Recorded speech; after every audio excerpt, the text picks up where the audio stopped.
आप सब पर सलामती हो। मैं यासिर रशीद हूं और आप मेरा व्लॉग देख रहे हैं।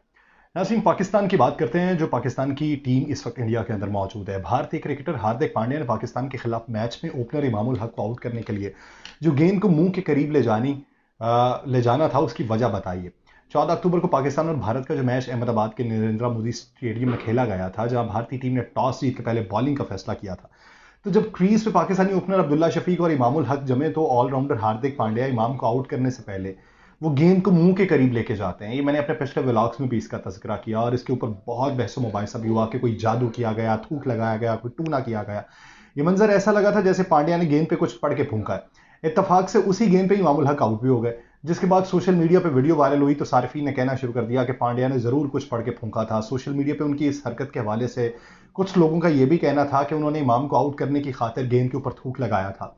ऑलराउंडर हार्दिक पांड्या ने एक निजी टीवी चैनल पे जब इस हवाले से उनसे सवाल किया गया, तो उन्होंने जवाब में कहा कि मैंने दरअसल गेंद पे कुछ फूंका नहीं था, बल्कि मैं खुद की हौसला अफजाई करने के लिए, अपनी लाइन और लेंथ ठीक करने के लिए गेंद को मुंह के पास लेकर गया था। हार्दिक पांड्या ने यह कहा है कि मैंने गेंद मुंह के पास ले जाके खुद को गालियां दी थी कि ये तूने क्या किया, ये तू क्या कर रहा है, तू क्यों मार खा रहा है। यानी आप ये देखिए कि हम अपनी गलती किसी दूसरे के ऊपर डाल देते हैं। मैं वो शायकीन के ऊपर आता हूं और इस वक्त इंडिया के अंदर क्या पाकिस्तान के हवाले से चल रहा है उसके ऊपर बाद में आऊंगा। लेकिन आप ये देखिए कि खुद एहतसाबी सबसे बड़ा अमल होती है और वही सबसे बड़ा जज होती है। आप खुद एहतसाबी कीजिए, खुद एहतसाबी के नतीजे में आपको पता चलेगा कि आप कहां पे गलत और कहां पे ठीक थे।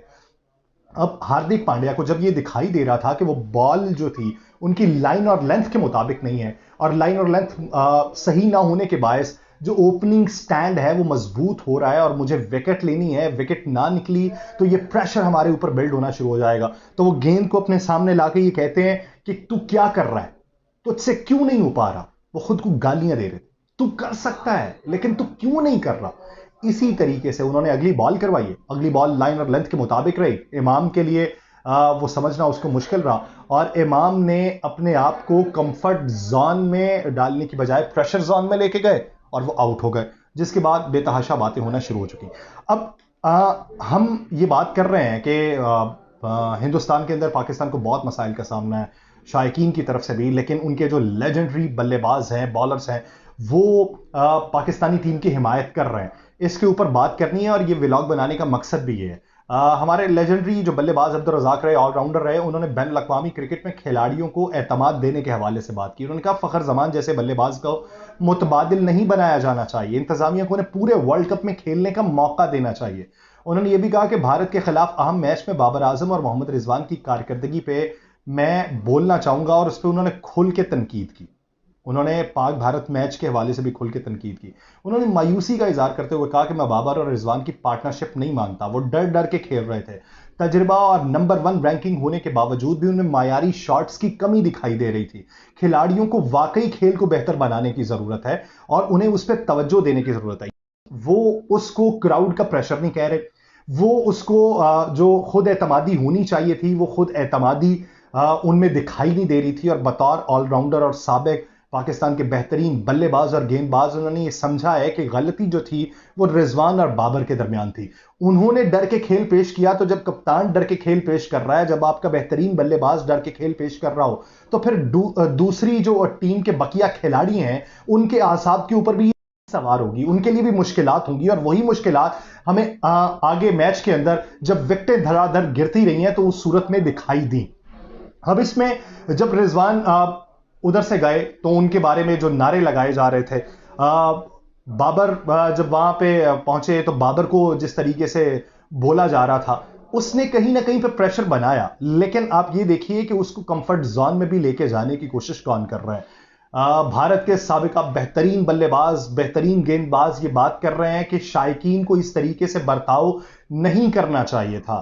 भारतीय शहर बेंगलुरु में ऑस्ट्रेलिया के खिलाफ ग्रीन शर्ट्स के अहम मुकाबले से पहले पाकिस्तान क्रिकेट टीम के ओपनिंग बैटर जो अब्दुल्ला शफीक हैं वो बुखार का शिकार हो गए। अब उनके ऊपर भी बातें हो रही हैं कि उनके ऊपर भी शायद जादू हो गया। इससे पहले फखर जमान घुटने के दर्द में मुब्तला हुए, शाहीन शाह अफरीदी और उसामा बीर बुखार में मुब्तला हुए, जिनके बारे में अब इत्तलात ये हैं कि वो सेहतयाब भी हो चुके हैं। जरा ये भी बता सकते हैं कि हो सकता है कि रिकवर होने वाले खिलाड़ी जो हैं वो ऑस्ट्रेलिया के खिलाफ मैच में कौमी टीम का हिस्सा भी बन जाए।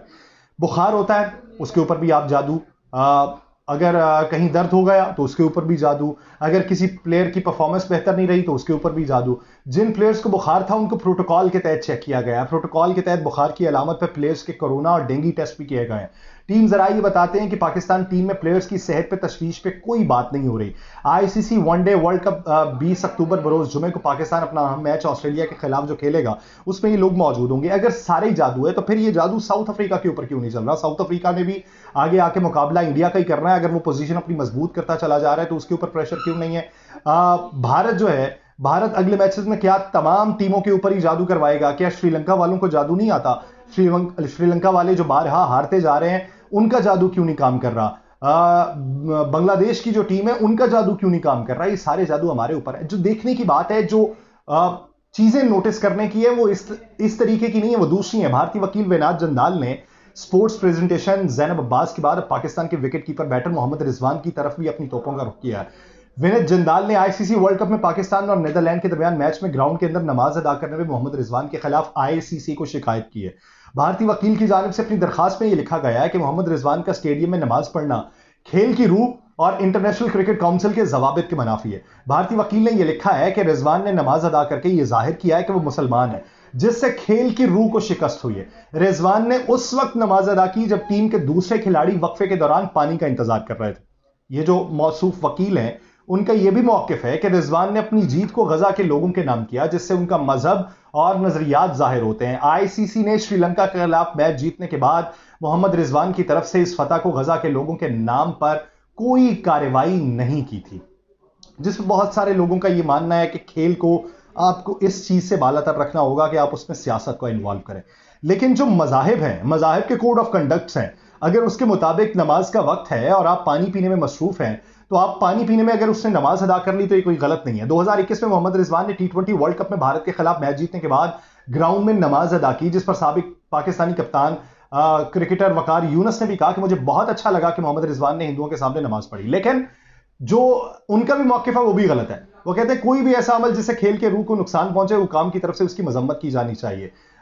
वो ये बात कर रहे हैं, वो बयान जो था वो गलत था। वो अगर अपने फराइज की अदायगी कर रहा है तो वो उस पर कोई बात नहीं होना चाहिए। मोहम्मद रिजवान के खिलाफ एक्शन लेने का मुतालिबा किया जा रहा है। विनीत जंदाल ने प्रेजेंटर जैनब अब्बास पर भी भारत मुखालिफ ट्वीट करने का प्रोपेगेंडा किया था और विनीत ने जैनब अब्बास के खिलाफ साइबर क्राइम में शिकायत भी की थी।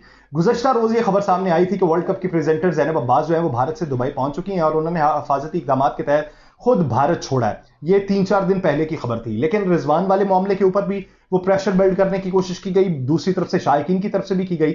अब आप ये देखिए कि ट्विटर के ऊपर टॉप ट्रेंड जो सारी पाकिस्तान है, वो सारी पाकिस्तान जो टॉप ट्रेंड चल रहा है उसके अंदर भी अगर ज्यादातर लोग इन्वॉल्व हैं वो तो भारत के हैं, जो ये बात कर रहे हैं कि जिस तरीके से शायकीन ने रिजवान के साथ रवैया रखा, जिस तरीके से बाबर के बारे में बातें की गई, जिस तरीके से वहां पे हूटिंग होती रही, ऐसी हूटिंग खेल के अंदर नहीं होनी चाहिए और खेल जो है ऐसी हूटिंग से पाक होना चाहिए। अगर आपके मुल्क में कोई प्लेयर्स आए हैं तो उन प्लेयर्स को खुश आमदेद कहना चाहिए। बसूरत दीगर आप उन पे जब तनकीद करेंगे तो आपके मुल्क की भी साख मजरू होगी बतौर खेल के मेजबान भी। ये भी अगर लोग हैं तो उधर से ही हैं। हम सराहते हैं उन लोगों को जिन्होंने उधर से आवाज बुलंद की है और उन्होंने हिमायत में बात की है कि इस तरीके से अगर रवैया रखा गया है तो उन लोगों का भी एहतसाब होना चाहिए जिन्होंने रवैया रखा है। तो ये जो टॉप ट्रेंड इस वक्त सारी पाकिस्तान चल रहा है वो भारत से चल रहा है। अब पाकिस्तानी टीम को मजबूत होने की जरूरत है कि ये तमाम तर चीजों से निकले। आप अपनी खामियों को प्रेशराइज के पर्दे में ना छुपाए, अपनी खामियों की तनकीद के पर्दे में ना छुपाए, बल्कि खुल के खेल का मुजाहरा करे और पैगाम दे कि भाई अगर तुम हम पे तनकीद करते हो तो ये हमारा खेल है। जिस तरीके से आप ये देखिए कि ऑस्ट्रेलिया ने भी अगर बैटिंग का आगाज किया था तो उनकी भी इब्तदाई 2 विकेट्स गिर चुकी थी। डेविड वार्नर जो है वो 11 रन पे आउट हो चुके थे। स्टीव स्मिथ 0 पे पवेलियन लौट गए थे। 24 रन के मजमूए पे 2 विकेट्स उनकी गिर चुकी थी। तो ये जो उनका बाद में जो मिडिल ऑर्डर मजबूत हुआ है और जो फिर लेके गया और 36वें ओवर में ही उसने वो हदफ को हासिल कर लिया, तो वो भी टीम है जो अपने आप को मजबूत करती है। इब्तदाई तौर पे अगर गिरते हैं तो मिडिल ऑर्डर मजबूत होता है। ये नहीं है कि कप्तान के कंधे पे ये आप सारी बात डाल दें। मान लिया कि कप्तान के ऊपर प्रेशर होता है, कुशाल मेंडिस बने कल कप्तान क्योंकि उनके दासुन शनाका जो है वो इंजर्ड हो चुके हैं और उनके बारे में खबरें ये हैं कि वो वर्ल्ड कप की सीरीज से ही बाहर हो गए हैं।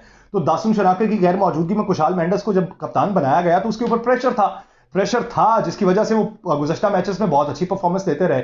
50s करते रहे और इधर आके उनकी सूरत हाल ये थी कि कुशाल मेंडिस 9 रन पर ही आउट हो गए, उनकी जगह परेरा चले हैं कल के दिन। तो उसके बाद उनका जो क्लैप्स देखने में आया, उससे पाकिस्तानी टीम को सबक सीखना चाहिए। बसूरत दीगर हम इन्हीं बातों के ऊपर ही रहेंगे, किसी ने जादू कर दिया, किसी ने प्रेशराइज किया, और यही बातें लेके हम वापस पाकिस्तान आ जाएंगे।